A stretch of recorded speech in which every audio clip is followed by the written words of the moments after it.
김지은은 회사 엘리베이터에서 박민지를 처음 만난 순간부터 이상한 끌림을 느꼈다.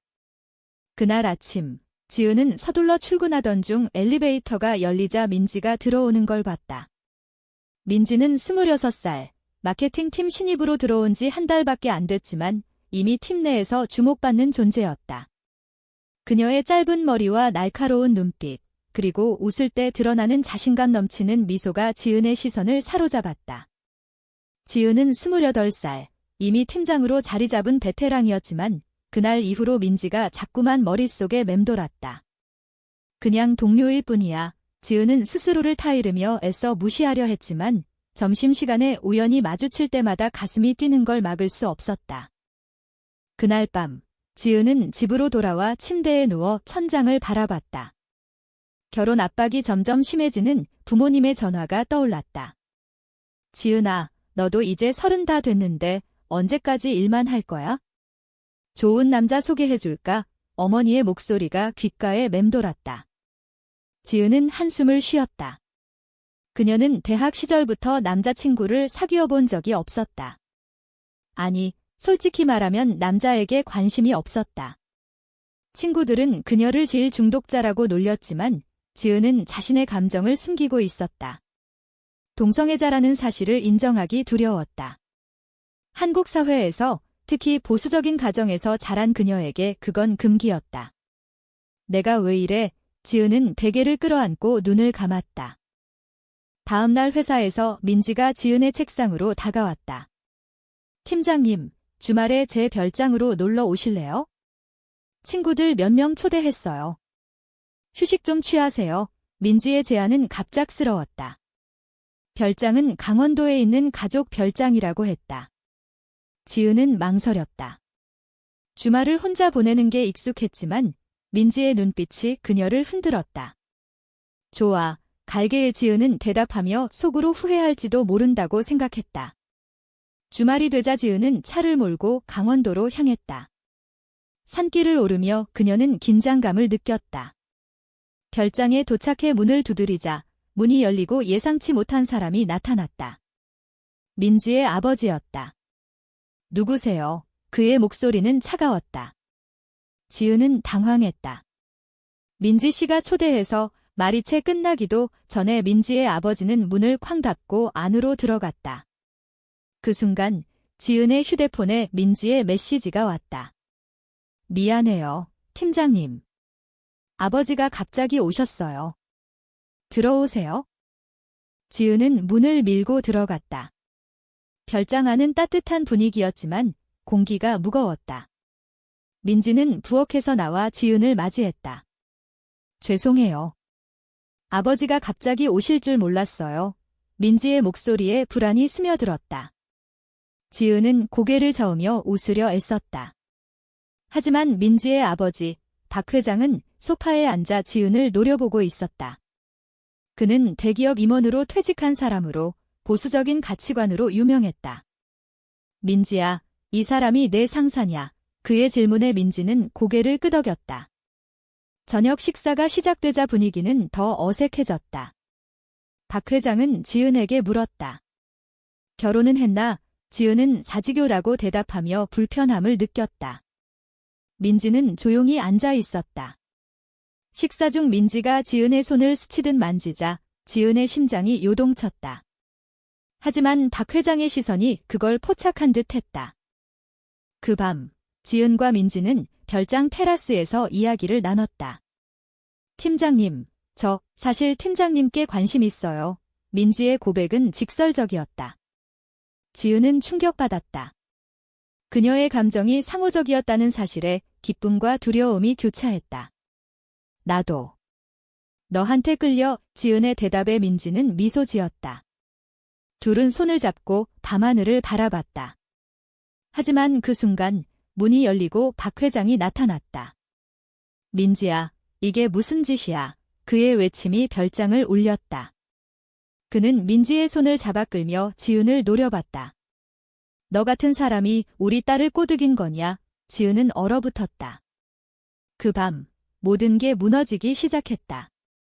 박 회장은 민지를 방으로 데려가 문을 잠그고 지은에게 당장 나가라고 소리쳤다. 지은은 차를 타고 산길을 내려오며 눈물을 흘렸다. 왜 하필 오늘 그녀의 마음은 산산조각 났다. 다음 주 회사에서 민지는 지은을 피했다. 지은은 민지의 책상으로 다가갔지만 민지는 고개를 저으며 죄송해요, 팀장님. 그날 일은 잊어주세요 라고 말했다. 지은의 가슴이 아팠다. 그녀는 집으로 돌아와 부모님께 전화를 걸었다. 엄마, 나 얘 결혼할 사람 없어. 어머니는 한숨을 쉬며 왜 그래? 소개팅 해볼까? 지은은 울음을 터뜨렸다. 그날 이후 지은은 자신의 감정을 억누르려 애썼다. 하지만 민지의 모습이 자꾸 떠올랐다. 회사에서 민지가 다른 동료와 웃는 걸 볼 때마다 질투가 솟구쳤다. 이 감정을 어떻게 해? 지은은 혼자서 고민했다. 한편 민지는 집에서 아버지와 대치했다. 아빠, 저 지은 언니 좋아해요. 왜 안 돼요? 박 회장은 화를 내며 한국에서 그런 게 가능할 것 같아. 내 미래를 망치지 마. 민지는 눈물을 흘렸다. 그녀는 어린 시절부터 아버지의 기대에 부응하려 애썼다. 좋은 대학, 좋은 회사, 그리고 결국 좋은 남자와 결혼. 하지만 민지는 달랐다. 그녀는 여자를 사랑했다. 지은을 만난 순간부터 그 감정이 확실해졌다. 아빠 때문에 포기할 수 없어 민지는 속으로 다짐했다. 지은은 주말에 혼자 카페에 앉아 있었다. 갑자기 민지가 나타났다. 팀장님, 이야기 좀 해요. 둘은 공원으로 나가 벤치에 앉았다. 아버지가 저를 감시해요. 회사 그만두라고 하세요. 민지의 말에 지은은 충격받았다. 왜? 나 때문이야. 민지는 고개를 끄덕였다. 하지만 포기 안 할게요. 둘은 손을 잡았다. 그 순간 지은의 마음에 희망이 싹 텄다. 하지만 이 선택이 어떤 대가를 치르게 할지 모른 채 지은과 민지의 관계는 은밀하게 이어졌다. 회사에서 그들은 동료로 보이게 행동했지만 퇴근 후에는 몰래 만나 이야기를 나눴다. 서울의 한적한 카페나 공원에서 둘은 서로의 감정을 확인했다. 민지야, 내 아버지 때문에 힘들지? 지은의 질문에 민지는 미소 지으며 괜찮아요. 언니가 있으니까. 하지만 민지의 눈빛에는 불안이 스며들었다. 박 회장은 민지의 휴대폰을 확인하고 외출을 제안했다. 내가 그런 길로 가면 가족이 무너져. 그의 말은 민지의 마음을 짓눌렀다. 한 달 후 지은의 부모님이 서울로 올라왔다. 지은아, 이번에 소개팅 해보자. 내 나이 되면 결혼해야지. 아버지의 말에 지은은 반발했다. 아빠, 저 혼자 살아도 돼요. 하지만 부모님은 듣지 않았다. 소개팅 자리에 나간 지은은 상대 남자를 보며 아무 감정도 느끼지 못했다. 죄송해요. 저 관심 없어요. 그녀는 자리를 박차고 나왔다. 집으로 돌아와 민지에게 전화를 걸었다. 민지야, 나 오늘 소개팅 갔어. 하지만 너밖에 안 생각나. 이민지의 목소리가 떨렸다. 언니, 나도 그래요. 하지만 아버지가. 박 회장은 민지의 행동을 의심하기 시작했다. 그는 민지의 회사를 방문해 상사에게 물었다. 우리 딸이 이상한 사람과 엮인 것 같아요. 지은의 팀 상사는 당황하며 그런 일 없어요 라고 대답했지만 박 회장의 눈빛은 날카로웠다. 그날 저녁 민지는 집에서 아버지와 마주쳤다. 너 지은 씨랑 무슨 관계야? 박 회장의 직설적인 질문에 민지는 얼어붙었다. 그냥 동료예요. 하지만 박 회장은 믿지 않았다. 거짓말 마. 별장에서 봤어. 너희 둘 손잡고 있는 거. 민지는 눈물을 흘렸다. 아빠, 왜 이해 못해요? 저 여자를 사랑해요. 박 회장의 반응은 격렬했다. 그는 민지의 방문을 잠그고 내가 정상으로 돌아올 때까지 못 나가라고 말했다. 민지는 방 안에서 울었다. 그녀는 지은에게 메시지를 보냈다. 언니, 도와줘요. 지은은 그 메시지를 보고 심장이 멎을 것 같았다. 그녀는 즉시 민지의 집으로 달려갔다. 문 앞에서 박 회장이 나왔다. 너냐? 우리 딸을 망친 게 지은은 대답했다. 민지 사랑해요. 왜 못 받아들이세요?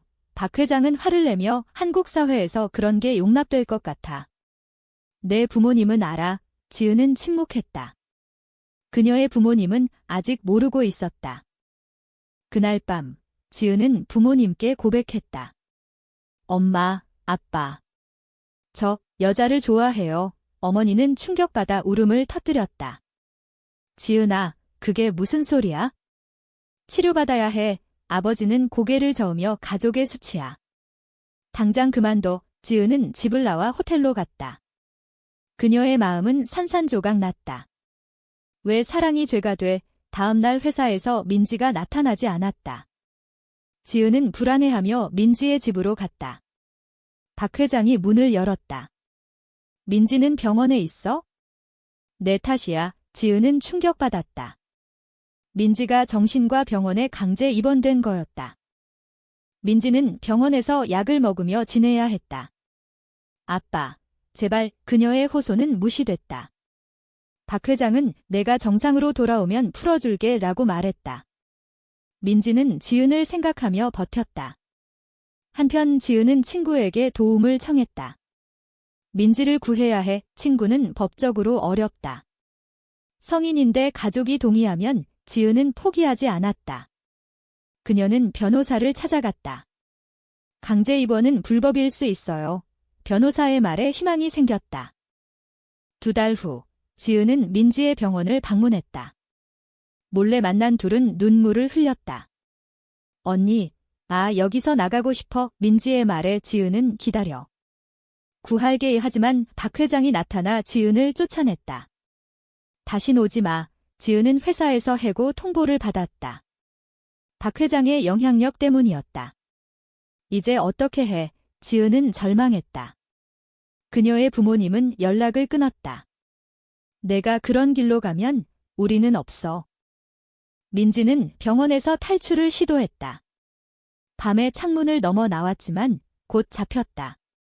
민지야, 왜 그래? 간호사의 말에 민지는 울었다.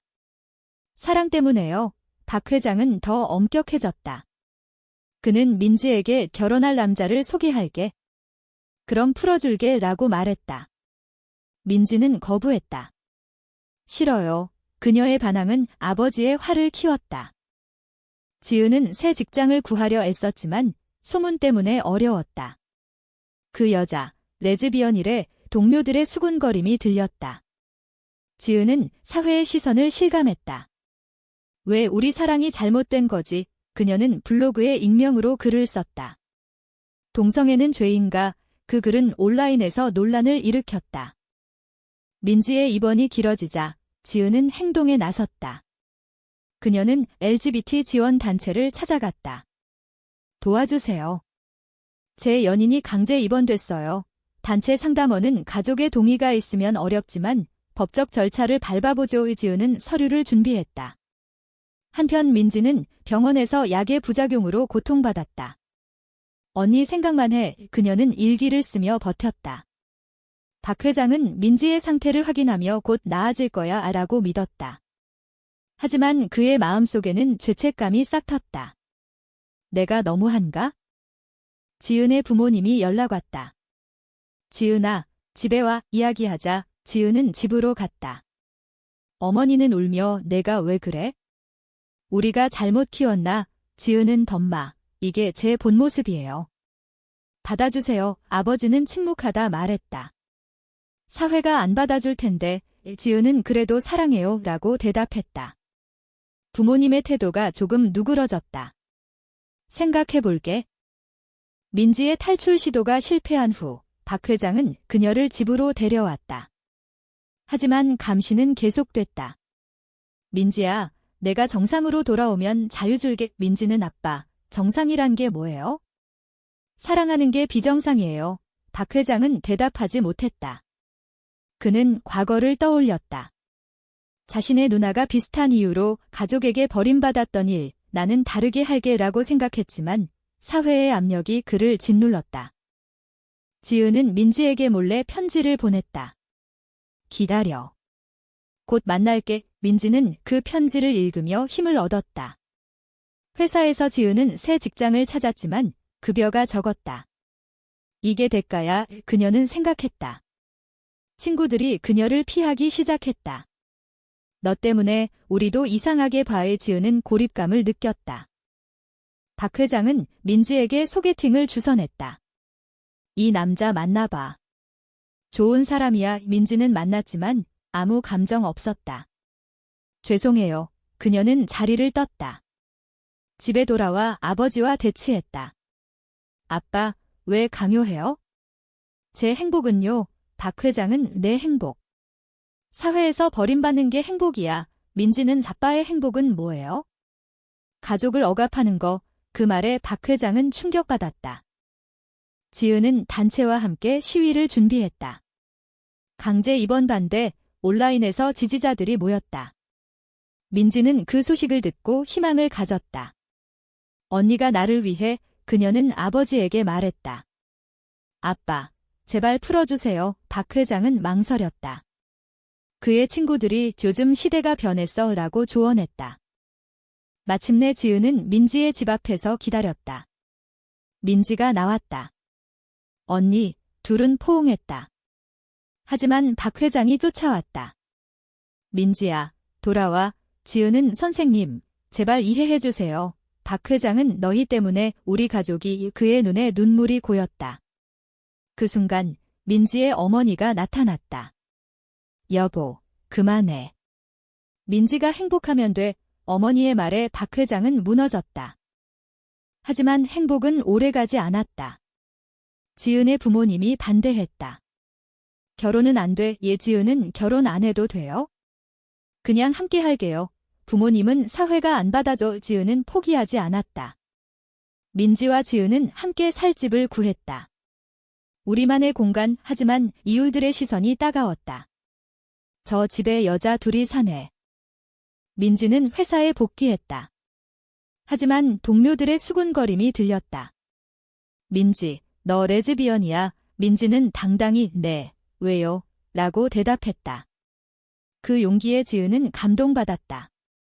하지만 박 회장은 여전히 반대했다. 그는 민지의 카드를 정지시켰다. 집으로 돌아오지 않으면 지원 끊어. 지은과 민지는 경제적 어려움을 겪었다. 언니, 미안해. 민지의 말에 지은은 함께라면 괜찮아. 둘은 아르바이트를 하며 버텼다. 사회의 압력이 그들을 시험했다. 이 사랑이 같이 있어. 지은은 자문했다. 지은과 민지의 동거 생활은 달콤 쌉싸름했다. 아침에 함께 커피를 마시며 웃었지만 밤에는 불안이 찾아왔다. 민지야, 내 아버지가 또 전화할까? 지은의 걱정에 민지는 괜찮아. 우리가 선택한 길이야. 하지만 박 회장의 압박은 계속됐다. 그는 지은의 새 직장에 연락해 우리 딸과 엮이지 마라고 경고했다. 지은은 상사로부터 개인사지만 주의해라는 말을 들었다. 민지의 어머니가 몰래 찾아왔다. 민지야, 아빠가 걱정해서 그래? 이해해. 민지는 엄마, 아빠가 이해해야 해요. 어머니는 눈물을 흘리며 내 행복이 제일이야 라고 말했다. 그 방문 후 민지는 아버지에게 편지를 썼다. 아빠, 저를 인정해주세요. 이게 제 삶이에요. 박 회장은 편지를 읽고 고민했다. 그의 마음이 흔들리기 시작했다. 지은의 부모님도 변화의 조짐을 보였다. 어머니가 전화해 지은아, 건강히 지내? 라고 물었다. 지은은 네, 민지랑 잘 지내요. 어머니는 한숨 쉬며 조심해라고 말했다. 지은은 희망을 가졌다. 하지만 사회의 벽은 높았다. 친구 모임에서 지은은 배제됐다. 너 때문에 불편해. 친구의 말에 지은은 상처받았다. 민지는 온라인 커뮤니티에서 비슷한 경험을 공유했다. 동성애자로 사는 게 쉽지 않아요. 그녀의 글은 공감을 샀다. 하지만 악플도 쏟아졌다. 비정상, 민지는 울며 지은에게 기대었다. 언니, 왜 이렇게 힘들어? 지은은 사랑 때문에. 하지만 후회 안 해. 박 회장은 결국 민지를 만나기로 했다. 카페에서 만난 부녀는 어색했다. 민지야, 아빠가 잘못했어. 박 회장의 사과에 민지는 놀랐다. 아빠, 그는 내 누나 일 때문에 트라우마가 있었어. 미안해. 이민지는 아버지를 안았다. 고마워요. 하지만 완전한 화해는 아니었다. 지은 씨는 아직. 지은은 그 소식을 듣고 기뻐했다. 민지야, 잘 됐어. 둘은 더 가까워졌다. 하지만 새로운 갈등이 생겼다. 민지의 옛 친구가 나타나 너 때문에 내 인생 망쳤어 라고 말했다. 과거 민지가 친구에게 고백했던 일 때문이었다. 민지는 미안해하며 그땐 어렸어. 친구는 배신자 라고 소리쳤다. 지은의 직장에서 문제가 터졌다. 동료가 팀장, 당신 레즈비언이래요 라고 물었다. 지은은 네, 문제 있어 라고 대답했다.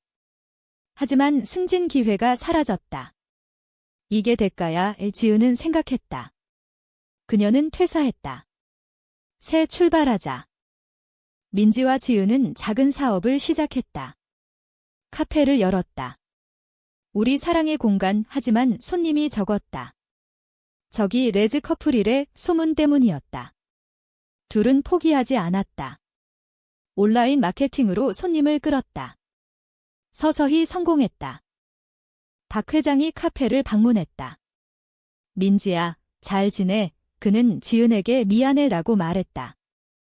지은은 감사해요. 가족의 화해가 시작됐다. 지은의 부모님도 카페에 왔다. 지은아, 자랑스러워. 어머니의 말에 지은은 울었다. 하지만 행복 속에 그림자가 드리웠다. 민지의 건강이 나빠졌다. 병원 입원의 후유증이었다. 언니, 미안. 민지의 말에 지은은 함께 이겨낼게. 치료비가 부담됐다. 박 회장이 도왔다. 내 딸이니까. 지은은 자신의 선택을 돌아봤다. 이 사랑으로 잃은 게 많아. 하지만 얻은 게 더 커. 민지는 언니, 사랑에 둘은 손을 잡았다. 카페 사업이 안정되자 지은과 민지는 여행을 떠났다. 제주도로 간 둘은 바다를 보며 자유를 느꼈다. 민지야, 여기서 영원히 살까? 지은의 농담에 민지는 웃었다. 좋아. 하지만 현실은 달랐다. 서울로 돌아온 후 사회의 시선이 여전했다. 뉴스에서 동성 결혼 법안이 부결됐다는 소식이 나왔다. 아직 멀었어. 지은은 한숨 쉬었다. 박 회장은 완전히 변했다. 그는 LGBT 모임에 참석하며 내 딸 덕분에 눈 떴어요 라고 말했다. 민지는 아버지의 변화에 감동받았다. 지은의 부모님도 서서히 받아들였다. 가족 모임에서 모두가 모였다. 지은 씨, 우리 가족이 되죠. 어머니의 말에 지은은 눈물을 흘렸다. 하지만 과거의 상처는 남아 있었다. 민지는 악몽을 꾸었다. 병원에서의 날들. 언니, 두려워. 지은은 안아주며 기재 괜찮아. 둘은 상담을 받았다. 트라우마를 극복하자. 카페에서 손님들이 늘었다. 여기 분위기 좋아. 소문이 퍼졌다. 지은과 민지는 롤모델이 됐다. 젊은 LGBT 청년들이 찾아왔다. 언니들처럼 되고 싶어요. 민지는 용기 내라고 조언했다. 마지막 갈등이 터졌다. 박 회장의 옛 친구가 내 딸 때문에 내 명예가 라고 말했다. 박 회장은 내 딸이 내 명예다라고 대답했다. 그 후 그는 가족을 지지했다. 지은과 민지는 결혼식을 올렸다. 비공식적이지만 가족과 친구들이 축하했다. 영원히 함께 둘의 맹세에 모두가 박수를 쳤다. 하지만 사회는 여전히 차가웠다. 법적 인정이 없어 권리가 제한됐다. 언젠가 변할 거야. 지은은 믿었다. 이야기의 끝에서 지은은 창밖을 보며 생각했다. 우리의 선택이 옳았을까? 독자 여러분, 사랑을 위해 모든 걸 포기하는 게 정당한가?